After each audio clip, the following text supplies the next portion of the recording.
오늘은 그러나 노아는 여호와께 은혜를 입었더라 라는 말씀을 나누기를 원합니다.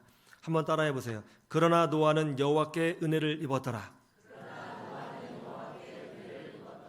제가 어린 시절 여름 성경학교에 가면 항상 듣던 말씀 중에 하나가 뭐냐? 노아의 방주 이야기였습니다. 그런데 요즘에도 아이들 여름 성경학교 하는 거 들어보면 아직도 그거를 해요. 이 영원한 테마인 것 같습니다. 왜 아이들 신앙교육 할 때는 노아의 방주, 노아의 홍수 이야기가 끊임없이 나오고 있을까? 제가 생각을 해봤는데 그 내용 자체가 너무 드라마틱해요. 그리고 재미있습니다.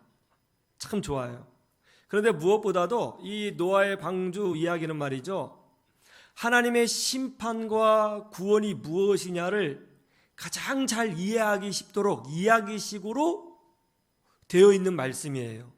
그러다 보니까 아이들에게 구원의 개념을 가르쳐주기 위해서 이 노아의 방주 이야기를 자주 가르쳐주는 것 같습니다. 온 세상이 죄악에 빠졌어요. 하나님을 아는 사람도 없고 찾는 사람도 없어요. 무법천지예요. 자비가 없습니다. 남의 것을 막 뺏어가고요, 양육 강식의 시대가 되었습니다. 심 있는 사람이 심 없는 사람 막 죽입니다. 대량 학살이 일어납니다. 용서도 없고 자비도 없습니다. 무법천지가 되었습니다. 하나님이 인간을 심판하시기로 결정하셨습니다. 여러분, 하나님은요 사랑의 하나님이시기도 하시지만 동시에 심판하시는 하나님이시라는 것을 여러분 아셔야 됩니다. 이 세상도 하나님의 심판을 받을 때가 올 것입니다. 그런데 오늘 말씀 보니까 하나님이 모든 사람을 다 심판하시는데 그 중에 딱 한 사람, 그러나 노아는 여호와께 은혜를 입었다, 이렇게 말씀하고 있습니다. 모든 사람이 다 심판받았어요. 그러나 노아 덕분에 노아의 아내와 자녀들은 구원을 받았다는 것입니다. 그리고 하나님이 이 노아를 통해서 인류 역사를 이어가셨다는 것이 오늘 본문의 내용이에요. 여러분, 왜 하나님이 모든 사람을 심판하실 때 왜 노아에게만 은혜를 베푸셨을까요? 다 하나님의 심판을 받잖아요. 이 지구상에 있는 모든 사람들이 하나님의 진노 아래 있잖아요. 그런데 왜 노아만이 하나님의 은혜를 받았을까요? 노아가 완벽한 믿음의 사람이었기 때문에 그랬을까요? 아니면 노아가 하나님이 선택하신 그 시대의 구원자였기 때문에 그랬을까요? 사실 말씀을 가만히 보면 노아는 특별한 사람이 아니에요. 우리랑 똑같은 사람입니다. 한번 볼까요? 창세기 9장 20절을 보시죠. 창세기 9장 20절,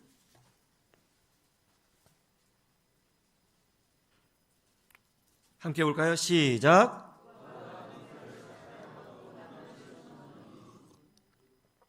(21절까지) 시작. 홍수가 끝났어요. 그러자 노아가 첫 번째로 한 행위가 뭡니까? 포도나무를 심어서 포도주를 만들고 포도주를 마시고 나서 취해가지고 벌거벗었다는 것입니다. 어쩌다 실수로 그렇게 한 것 아니에요. 의도적으로 포도나무를 심은 거예요. 포도주를 만들기 위해서.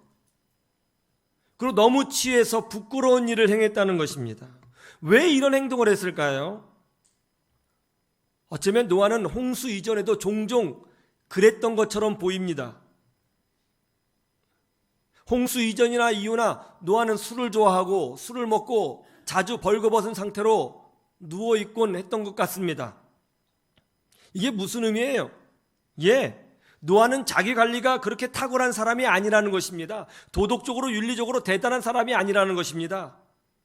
여러분, 아담과 하와가 죄를 지었을 때를 기억하세요? 선악과를 딱 떠먹고 났을 때, 그때 죄를 지었을 때 가장 먼저 깨달았던 게 뭐죠? 자기 자신들이 벌거벗었다는 것을 깨달았어요. 여러분, 성경에도 벌거벗음은요 죄인의 상징이에요. 죄의 상징입니다. 지금 노아가 술을 먹고 벌거벗었어요. 노아가 죄인이라는 거예요. 문제가 많은 사람이라는 거예요. 그래서 에스겔서 14장 20절에 노아에 대해서 이렇게 평가하고 있어요. 한번 찾아보세요. 구약성경 에스겔 14장 20절,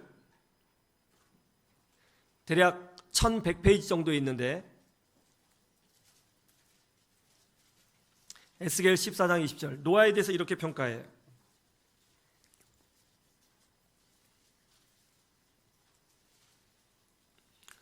에스겔 14장 20절 찾았으면 아멘. 한번 보죠. 시작. 비록 노아, 다니엘, 욥이 거기 있을지라도 나의 삶을 두고 맹세하노니 그들도 자녀는 건지지 못하고 자기의 공의로 자기의 생명만 건지리라. 주 여호와의 말씀이니라. 예, 노아가 비록 노아의 방주를 만들어서 큰일을 하긴 했지만은 그 개인적으로 보면 완벽한 사람이 아니라는 거예요. 그래서 자기 자녀들도 구원하지 못한다는 거예요. 자기가 믿음으로 살면 겨우 자기 생명만 얻는다는 거예요. 그렇게 돼 있잖아요. 이게 노아에 대한 평가예요. 노아도 하나님의 심판 앞에서 자유로운 사람이 아니에요. 구원자가 아니에요. 그도 죄인입니다. 더 충격적인 말씀을 보세요. 창세기 8장 20절을 한번 찾아보세요. 창세기 8장 20절.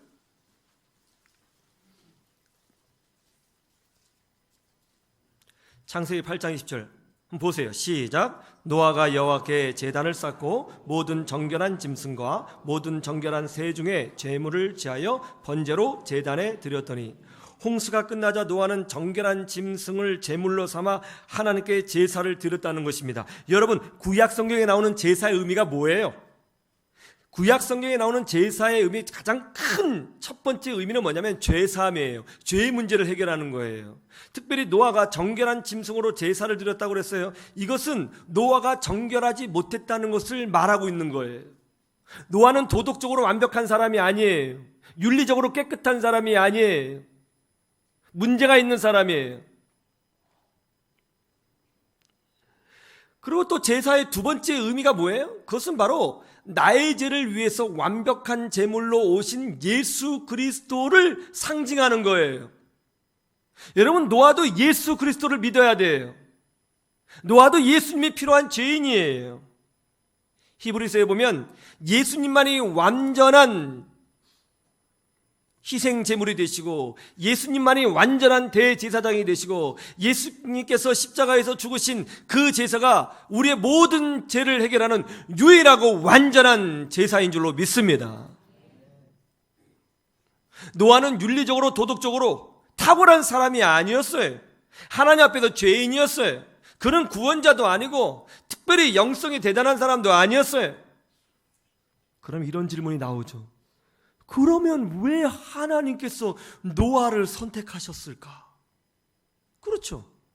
그도 여전히 윤리적으로 도덕적으로 좀 흠이 있고 하나님 앞에 죄인이고 문제가 많은 사람이라면 왜 하나님은 노아를 선택하셔서 노아를 통하여 인류 역사를 계속 이어가셨을까? 노아에게도 약점이 있고 흠이 있고 우리와 별 차이가 없는 사람인데 왜 하나님은 노아에게 은혜를 베풀어 주셨을까? 독특한 이유가 하나 있습니다. 마태복음 24장 37절을 보시죠. 마태복음 24장 37절에서 39절.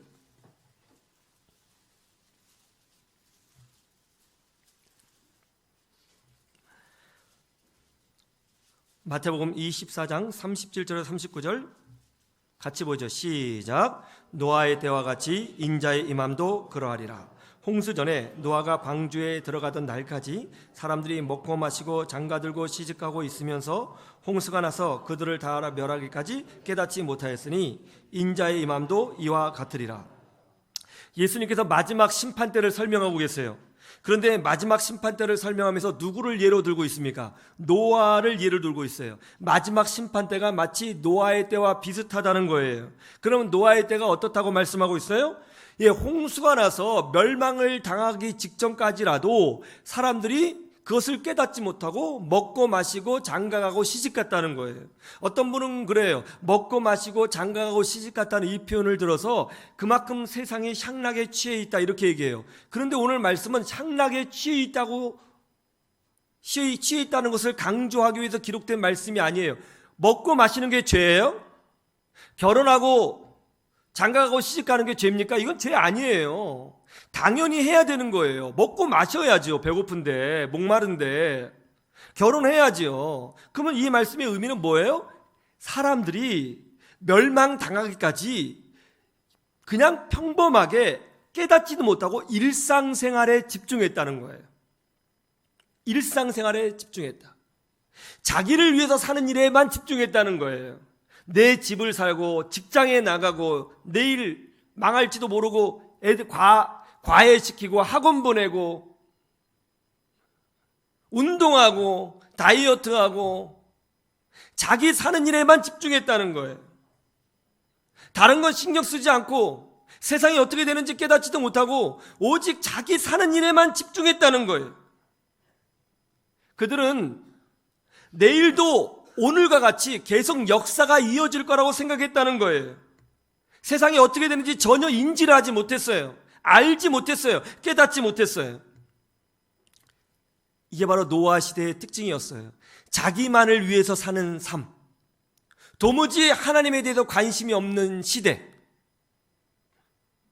그런데 노아는 아주 독특하게도, 비록 그가 윤리적으로 도덕적으로 완벽한 사람은 아니었지만 독특하게도 모든 사람들이 다 자기를 위해서 사는 이 시대 가운데 그는 하나님의 음성에 집중했다는 거예요. 혼자 말이죠. 그래서 베드로후서 2장 5절에 이렇게 노아의 믿음을 이렇게 설명합니다. 베드로후서 2장 5절을 찾아보세요. 베드로후서 2장 5절.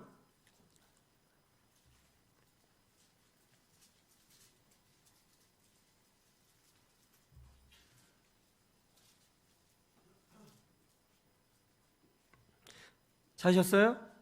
네, 2장 5절 한번 보죠. 시작. 옛 세상을 용서하지 아니하시고 오직 의를 전파하는 노아와 그 7 식구를 보존하시고 경건하지 아니한 자들의 세상에 홍수를 내리셨으며.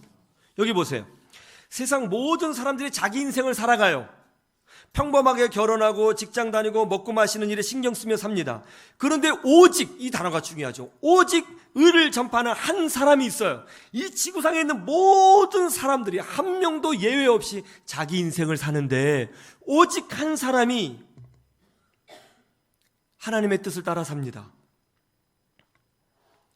이 지구상에 있는 모든 사람들이 동일하게 서쪽으로 가고 있는데 이 사람은 남쪽으로 가고 있습니다. 이 지구상에 있는 모든 사람들이 한결같이 동쪽으로 가는데 이 사람만 혼자 남쪽으로 갑니다. 혼자. 그 결과가 뭐였을 것 같아요? 왕따죠. 왕따. 그 증거가 뭡니까? 노아가 방주를 만드는데 인부들이 와서 도와주었다고 하는 기록이 없어요.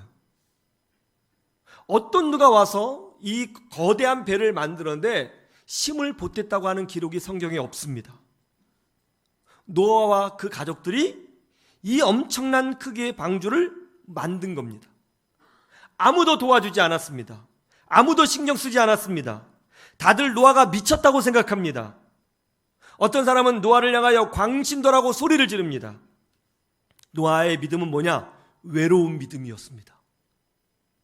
외로운 믿음.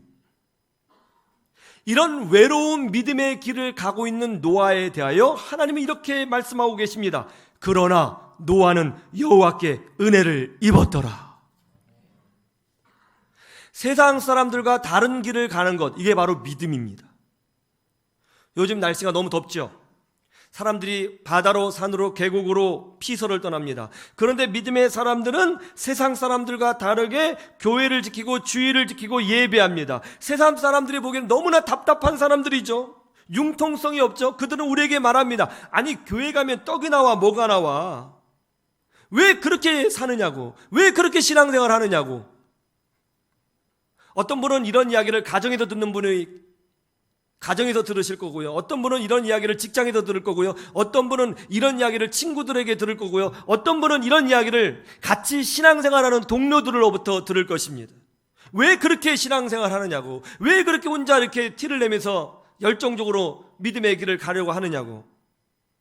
아무도 나를 이해해 주지 않아요.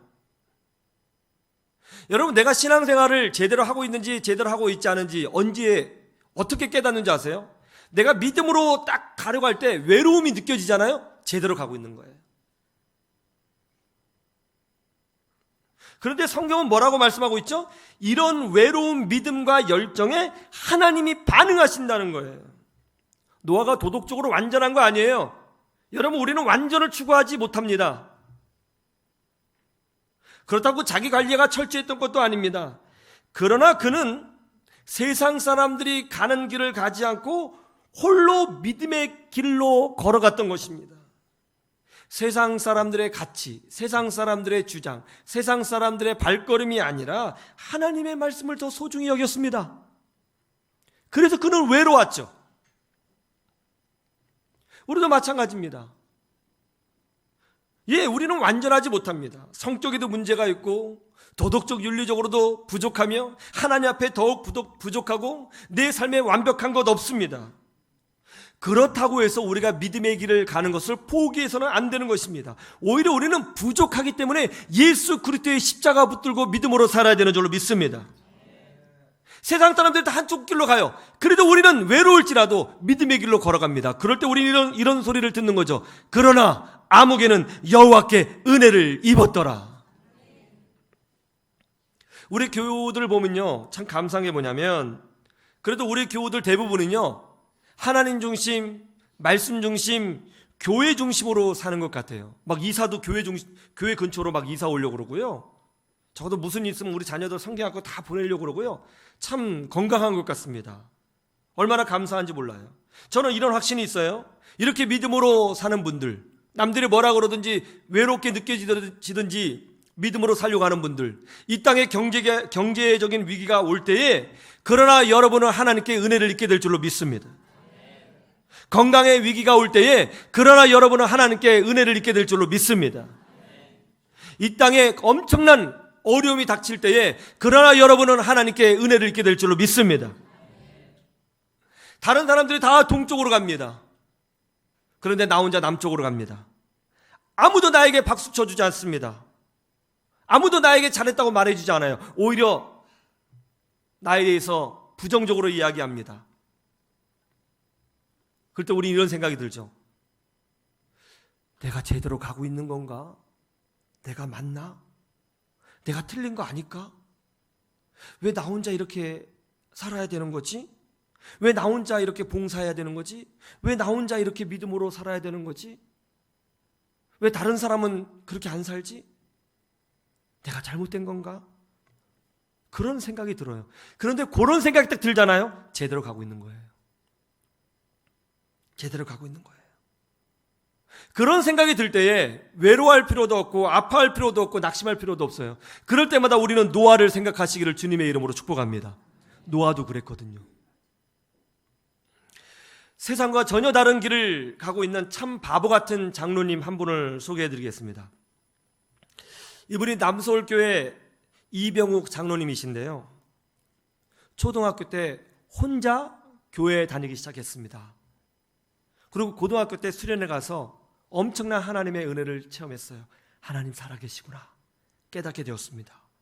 그때 이 어린 학생이 하나님 앞에 무릎 꿇고 기도했어요. 하나님, 저를 의사로 만들어주세요.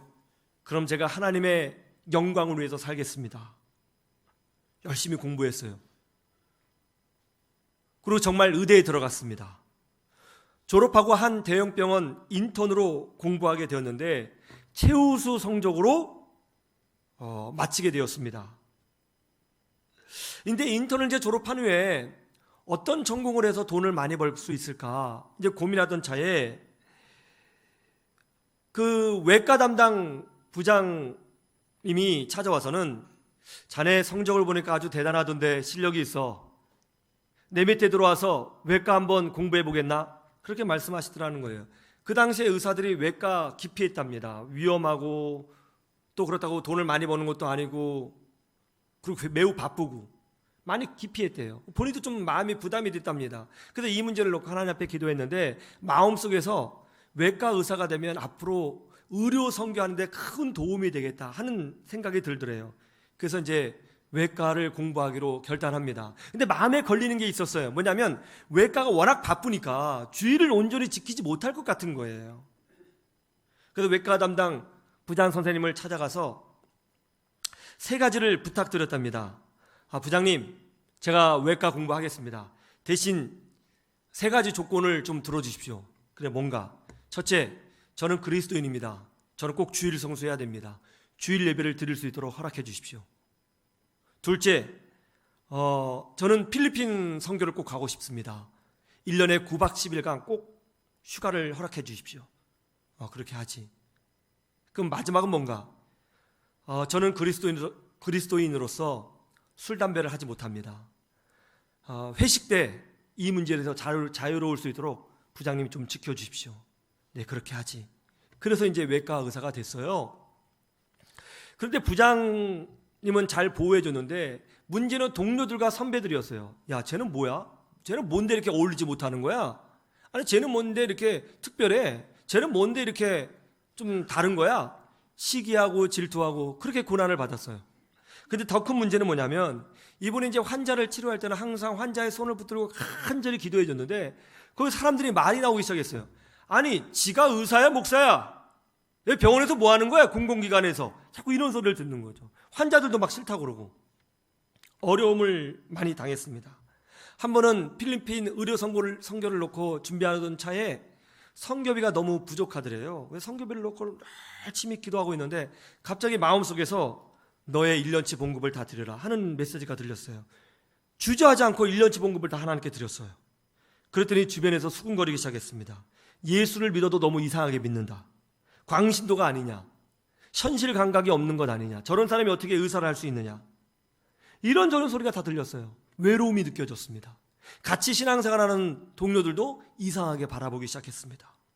그러나 그는 노아와 같이 믿음으로 전진했습니다. 정말 바보같이 신앙생활을 했습니다. 모든 사람이 다 이쪽 한쪽 길로 갈 때 자기만 다른 길로 걸어가는 느낌이었습니다. 그런데 말이죠, 놀라운 일들이 생기기 시작했어요. 치료할 때마다 환자의 손을 붙들고 간절히 기도했는데요, 처음에 그렇게 욕하고 거부하던 환자들 중에 예수님을 영접하는 사람들이 나오기 시작하는 거예요. 그 중에는 조폭, 스님, 말기 환자, 학생들이 이분 때문에 예수님을 알고 예수님을 영접하더라는 거예요. 더 놀라운 것은 어머니의 변화였습니다. 이병호 장로님이 필리핀 의료 선교를 위해서 물질을 헌신하자 이 장로님의 어머니가 하루는 이렇게 말씀하시더래요. 야, 네가 그렇게까지 헌신하는 것 보니까 정말 하나님 계시고 예수님 계신가 보다. 나도 예수님 한번 믿어보자. 그러면서 예수님을 나의 구주로 영접했어요. 형제들도 예수님을 영접했어요. 가족의 제사가 없어졌어요. 특별히 자기를 그렇게 힘들게 한 선배가 있었는데 그 선배가 어느 날 자기를 찾아오더니 미안하다고 그러면서 자기도 예수님 믿고 싶다고 고백하더래요. 더 놀라운 건 필리핀 선교였습니다.